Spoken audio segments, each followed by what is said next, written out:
ভগ্নহৃদয় ইছলামৰ কবিতা বোৱাৰী। দেউতা, তোমাৰ ৰাণীৰ দৰে ছোৱালীজনী আজি বোৱাৰী হ'ল। জানানে দেউতা, এই নতুন ঘৰখনত মোৰ ইচ্ছা অনিচ্ছাৰ কোনো দাম নাই। গোটেই দিনটো ঘৰৰ সকলোৰে ইচ্ছা পূৰণতে ব্যস্ত থাকিবলগীয়া হয়। আগতে মই ভুল কৰিলে মা আৰু তুমি মৰমেৰে সকলো বুজাই দিছিলা, কিন্তু এতিয়া দেখোন সকলোবোৰ ওলোটাও দেউতা। তোমাৰ মনত আছেনে মা, মই যেতিয়া বেছি দেৰিলৈকে শুই থাকিছিলো আৰু তুমি মোক মাতি মাতি মোৰ ৰুমলৈ গৈ মোৰ মূৰত তোমাৰ কোমল হাতৰ পৰশ বুলাই কৈছিলা, মাজনী তোমাৰ গা বেয়া নেকি? তেতিয়া যে মোৰ কিমান ভাল লাগিছিল। কিন্তু আজি মোৰ গা বেয়া হ'লেও কাৰো পৰা অকণমান যত্নও নাপাওঁ মা। এতিয়া মোৰ সঁচাকৈ গা বেয়া হ'লেও মই অভিনয়হে কৰা হয় মা।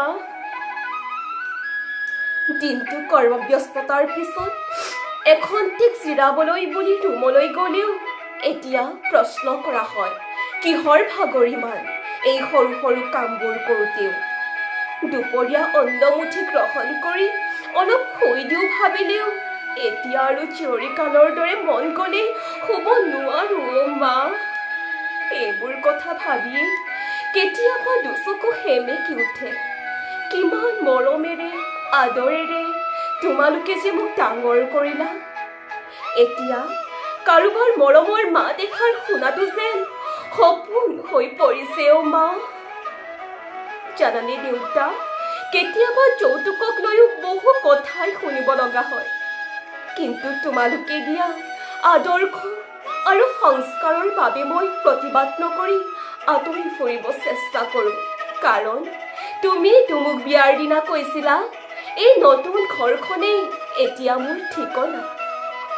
সেয়েহে সকলোৰে লগত মিলা প্ৰীতিৰে হাই কাজিয়া নকৰাকৈ থাকিব লাগিব আৰু শাহু মা আৰু শহু দেউতাৰ কথা শুনিব লাগিব, তোমালোকৰ কথা শুনাৰ দৰে। আজিও মই সেয়াই কৰি আছো দেউতা, তুমি কোৱাৰ দৰে। কিন্তু তোমালোকৰ কথা আৰু নতুন মা দেউতাৰ কথাৰ মাজত বহুত পাৰ্থক্য আছে দেউতা। তুমিয়ে কোৱাচোন, কিমান আৰু সহ্য কৰিম? মানসিকভাৱে সদায় ধৰ্ষণৰ বলি হোৱাৰ উপৰিও কেতিয়াবা শাৰীৰিকভাৱেও ধৰ্ষণৰ বলি হ'ব লগা হয় দেউতা। মোৰ দৰে চাগে প্ৰত্যেকজনী নাৰীয়ে হয়তো এই ধৰ্ষণৰ বলি প্ৰায়েই হ'ব লগা হয়। তেওঁলোকেও চাগে কত ৰাতি মোৰ দৰে চকু পানীটোকে পাৰ কৰিছে। এতিয়া ভালকৈ বুজিছো দেউতা, এজনী ছোৱালীক ৰাণীৰ দৰে ৰাখিম বুলি হয়তো বহুত জনেই প্ৰতিশ্ৰুতি দিব পাৰে, কিন্তু এজনী ছোৱালীৰ সকলো ইচ্ছা পূৰণ কৰি ৰাণীৰ দৰে ৰখাৰ ক্ষমতা কেৱল এজন দেউতাকৰহে থাকে। জীয়ৰীকালত ভাবিছিলো মোৰ হ'ব লগা শহুৰ শাহুক নিজৰ মা দেউতাৰ দৰে মৰম কৰিম, এজনী ছোৱালীৰ দৰে যত্ন ল'ম তেওঁলোকৰ, তেতিয়া তেওঁলোকেও মোক নিজৰ জীয়ৰীৰ দৰে মৰম কৰিব। কিন্তু মই হাজাৰ বাৰ চেষ্টা কৰিও তেওঁলোকৰ মন জয় কৰিব পৰা নাই দেউতা।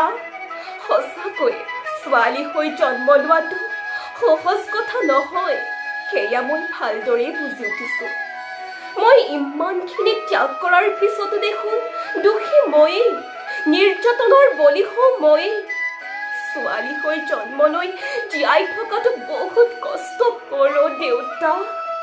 কিন্তু দেউতা, তুমি চিন্তা নকৰিবা, তোমাৰ ছোৱালী দুৰ্বল নহয়, তোমাৰ ছোৱালী এগৰাকী ভাল বোৱাৰী হ'বই। মোৰ বিশ্বাস আছে দেউতা, মই পাৰিম। মাথো তুমি আশীৰ্বাদ কৰিবা দেউতা, মাথো তুমি আশীৰ্বাদ কৰিবা দেউতা।